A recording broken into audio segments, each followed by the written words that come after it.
Bonjour à tous. C'est une vidéo aujourd'hui qui est bien particulière. Jusqu'alors, je n'avais pas encore rencontré ce genre de problème qui témoigne d'une volonté de nous faire taire. Pendant combien de temps pense-t-il encore pouvoir tenir de cette manière? Mais sachez, puissants de ce monde, que plus votre ambition de nous museler sera grande, plus notre volonté de vous faire tomber sera puissante. Vous alimentez et nourrissez les grégores non de la vengeance, mais de la vérité. Et mis à part nous motiver, nous donner la force de continuer, vous ne faites rien d'autre que reculer pour mieux sauter. Seulement, assurez-vous-en, nous ne vous laisserons pas atteindre le bord du précipice, car nous serons là pour vous y attendre et faire en sorte que la chute ne soit pas pour vous une délivrance, qui serait bien trop facile à mon sens, mais les prémices d'une souffrance au moins égale à celle que vous avez infligée à tant d'innocence. Vous n'entendez donc pas chaque parent qui disent et qui crie « Ne touchez pas à nos enfants » ? Mais quelle erreur avez-vous fait ? Monstres. Au-delà de la déviance et de la pathologie, vous êtes des monstres. Et je dirais même que vous êtes bien plus que ça. Car les monstres, c'est ce qu'on raconte aux enfants pour leur faire peur en leur lisant des contes, sans imaginer, ne serait-ce qu'un instant, qu'ils puissent un jour les rencontrer. Nous voulons que le monde change. Eh bien, faisons-le changer. Rien ne se fera par la simple idée de le dire, de le vouloir ou de l'attendre. Rien ne se fera sans vous. Vous qui m'écoutez, qui donnez du sens à ce travail, car vos retours et vos partages sont notre seule récompense. Non pour nous, mais pour celles et ceux qui pourront dire un jour « Ils se sont battus pour nous ». Ils se sont battus pour nous, comme d'autres l'ont fait avant.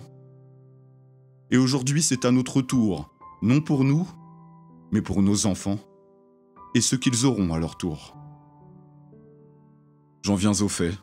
Mon dernier contenu nommé Pédocriminalité, un combat sans relâche partie 2, a été bloqué une première fois, ce après quoi j'ai supprimé les passages qui étaient concernés, et lors du second partage, ils ont tout de même trouvé de nouveaux passages à supprimer pour qu'au final il n'y ait plus grand-chose à partager. Alors j'accuse l'INA et France TV Distribution de privatiser des œuvres audiovisuelles qui ont été financées par le peuple et étonnamment, leur copyright s'agite d'autant plus lorsque cela concerne des contenus traitant de pédocriminalité. Ces archives nous appartiennent et en voulant les contrôler, vous nous empêchez de dénoncer et de faire connaître ces faits. Vous témoignez ici d'un parti pris qui est le vôtre, et qui plus est, financé par le peuple. Et oui, je vous accuse de faire partie du problème, et chaque institut, chaque personne qui auront pour vocation de nous freiner dans cette lutte seront considérés comme partisans de la pédocriminalité. Je vous présente alors l'introduction de cette vidéo et je vous invite à prendre connaissance de la version intégrale sur le lien que je vous mets en description.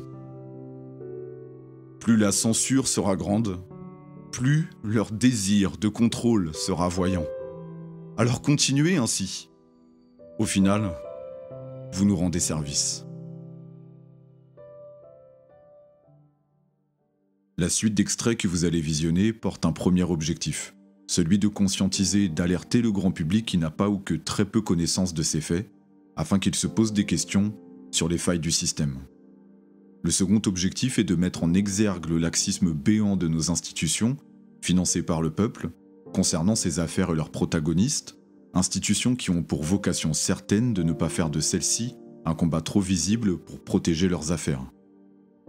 Le troisième objectif est de soulever des questions, certes dont nous avons déjà conscience, mais qui doivent être répétées pour qu'elles soient entendues et gêner les principaux concernés.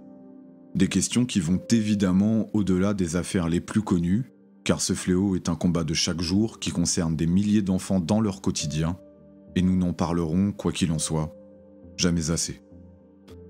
Restons unis et conscients face à l'ennemi. Paix sur vous. C'était Jeffrey. Et je vous dis à bientôt.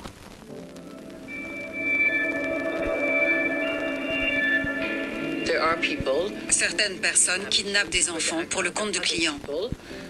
Cela s'est vu par le passé.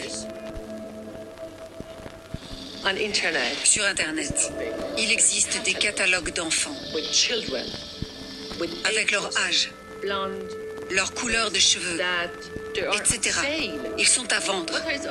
Que fait la police? Comment cela est-ce possible? Pourquoi, lorsque quelqu'un est accusé de fraude fiscale, tout le monde est en alerte? Nous retrouvons l'argent, nous retrouvons les coupables, tout. Mais lorsque ce sont des enfants, il n'y a personne. Pensez à ces enfants prisonniers de ces images et faites ce que vous pouvez pour faire pression, pour qu'un maximum d'argent soit investi afin de protéger les personnes les plus fragiles. Quand on parle de pornographie infantile, le grand public pense au Lolita, à la limite de la légalité. C'est ce que le cerveau autorise à envisager. Car le cerveau ne souhaite pas penser à des viols sur des enfants de 2, 3, 4 ans. Personne ne veut y penser, car on n'en revient jamais.